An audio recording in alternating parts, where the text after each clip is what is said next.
It was the kind of dare you only get when it's close to midnight and everyone's had one too many. Except I was stone cold sober when I accepted the dare to spend a night in the town's haunted library. Haunted. Right. Ghosts never paid much attention to me. So why should I pay attention to them? The library looked like something out of a Gothic novel. Huge, ancient, with ivy crawling up its sides like it was trying to suffocate the building. The massive oak doors groaned as I pushed them open. Okay, I thought. Creepy, but I can handle it. The inside smelled like old books and older secrets. The shelves were jam-packed, and there was this old reading nook in one corner with velvety chairs that had seen better days. Not a bad place to bunk down for the night. I tossed my sleeping bag there and started to explore. I found myself drawn to the local history section. A book on the town's folklore seemed interesting. Why not? I figured and settled down to read. That's when the whispers started. At first, I thought I was imagining it. A soft murmur like a distant conversation. Then it got clearer, almost like someone was just around the corner. I walked down the aisles trying to find the source. Nothing. Back at the nook, the whispers started again. Fine, ghosts. You want to play? Let's play, I said out loud. No answer. Figures. My eyes caught the page where I'd stopped reading. It talked about old legends, including one about the library. Apparently, there were reports of the books speaking to people, trying to communicate something, but no one could figure out what. Well, that's reassuring, I muttered. I decided to dig a bit more, maybe find out what these ghosts were so chatty about. I took a deep breath and walked back to where I heard the whispers. Standing in the aisle, I spoke up. Okay, if you've got something to say it. Silence. Just as I was about to laugh it off and chalk it up to my imagination, a book fell off the shelf, landing open on the floor. I stared at it, heart pounding. I bent down and picked it up, eyes going straight to a highlighted sentence where they seek the listener. A cold shiver raced down my spine. I put the book back on the shelf, now feeling like maybe I was in over my head. I went back to my sleeping bag but didn't feel much like sleeping anymore. Stupid, stupid dare, I thought. Another hour passed, and I heard footsteps. Real footsteps. I peeked out from the nook and saw a shadow moving. It wasn't flickering like a ghost, this looked human. Curiosity getting the better of me, I followed it. The shadow led me to a hidden door at the back of the library. It was slightly ajar. My hands were shaking as I pushed it open. Stairs, going down. Do I really want to do this? I thought. Then I remembered the whispering books and the shadow and realized I needed answers. I descended. The air grew colder. I found another door, ancient and heavy. I pushed it open, and what I saw froze me in my tracks. It was a room filled with odd symbols and strange artifacts. And in the middle of it all, a figure stood, chanting something in a language I couldn't understand. I knew I should run, but my legs wouldn't move. Then the figure turned and I saw its face, or where a face should have been. There was nothing, just emptiness. Suddenly, it pointed at me and screamed, a guttural, haunting sound that shook me to my core. I finally found my legs. I bolted, flying up the stairs, through the library and out the front door. I didn't stop running until I reached my house, slammed the door shut, and collapsed on the floor, trembling. I never went back to that library. I tried to tell my friends, but they laughed it off. That's fine. They don't have to believe me. I know what I heard and saw. And sometimes, when it's really quiet, I can still hear the whispers, calling me back, reminding me that some doors are better left unopened.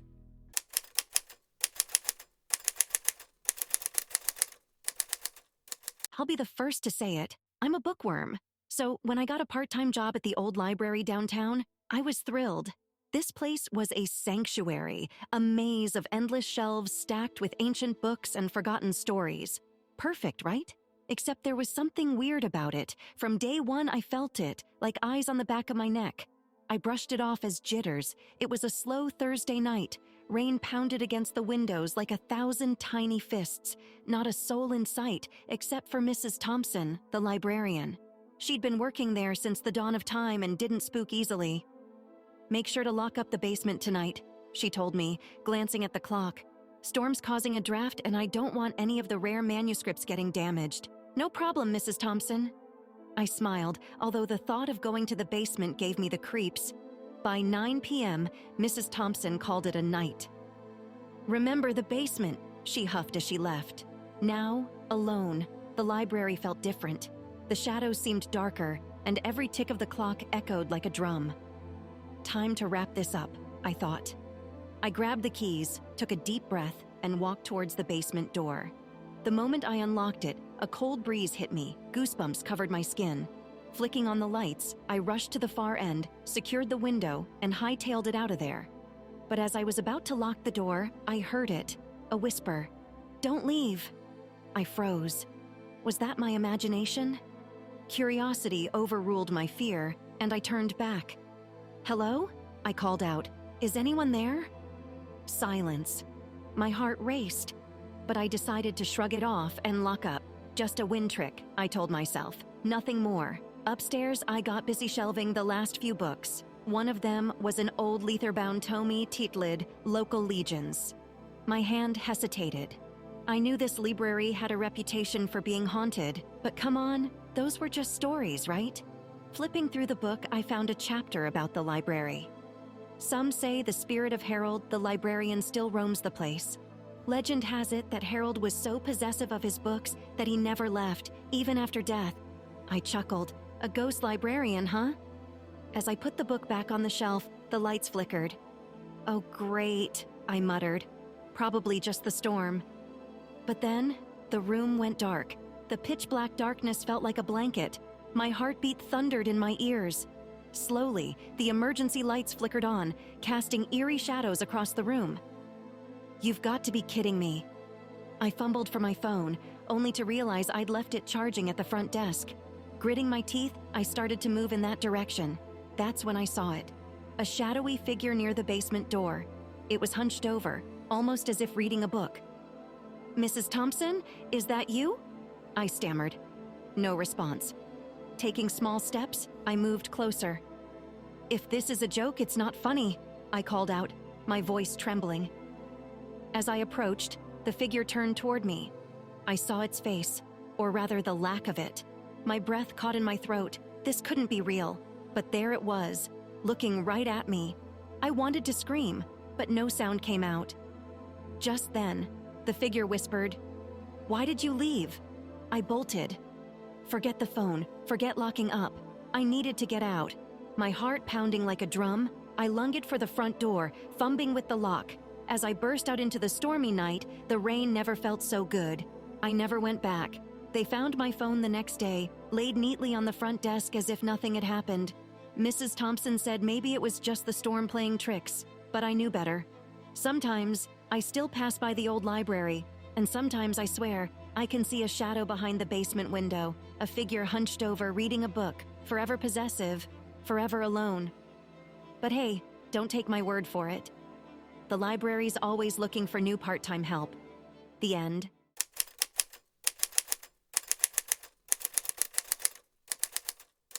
Let me tell you about the time I took a job as a night guard at the Edgemont Library. It was one of those old, towering buildings with creaky wooden floors and narrow hallways. At first, the idea seemed chill. I mean, who wouldn't want to get paid for wandering through a library all night? Turns out, I was in for way more than just keeping an eye on dusty books. My first night, the evening librarian, Margaret, gave me a tour. The place had its quirks. "Avoid the east wing on the 3rd floor," she told me, her eyes serious. "It's off limits. No one's allowed there. Understand?" "Yeah, sure. No problem," I said, thinking she was probably just a little eccentric. I mean, every old library has a ghost story or two, right? But the way she looked at me, it was like she was warning me about something real. Anyway, I shook it off. The first couple hours went by smoothly. The library was quiet except for the gentle hum of the AC and the occasional tick-tock from an antique clock in the main hall. I strolled through the rows of bookshelves, occasionally stopping to glance at some of the older leather-bound books. Pretty chill, right? That's when I heard it. A loud thud from upstairs. My heart skipped a beat. Okay, I told myself. It's an old building. Old buildings make noise. But another thud followed, and then another. They seemed deliberate. I grabbed my flashlight and headed upstairs, cautiously making my way through the dim hallways.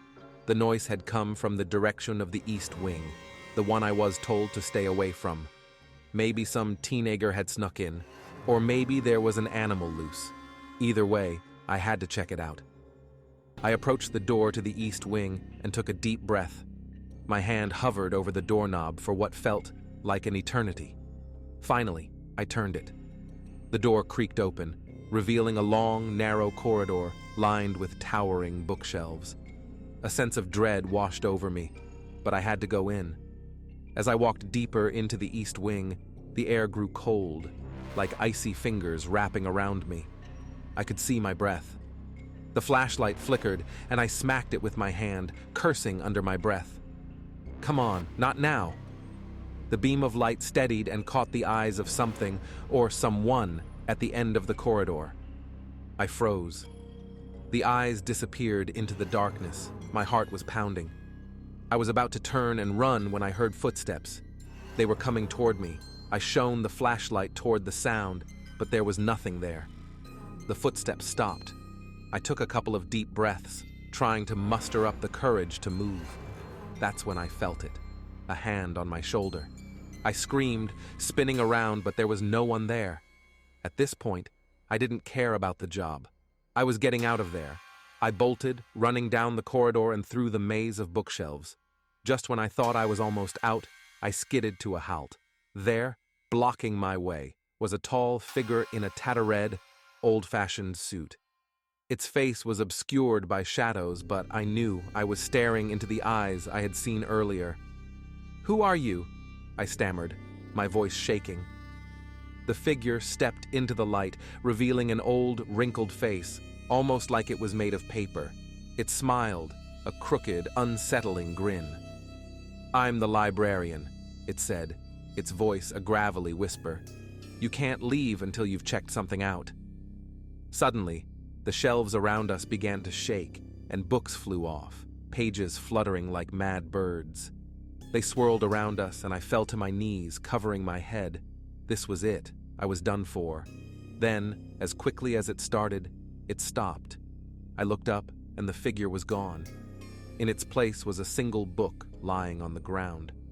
It looked ancient, its cover battered and worn. Tentatively, I picked it up. The title read, "The Last Chapter."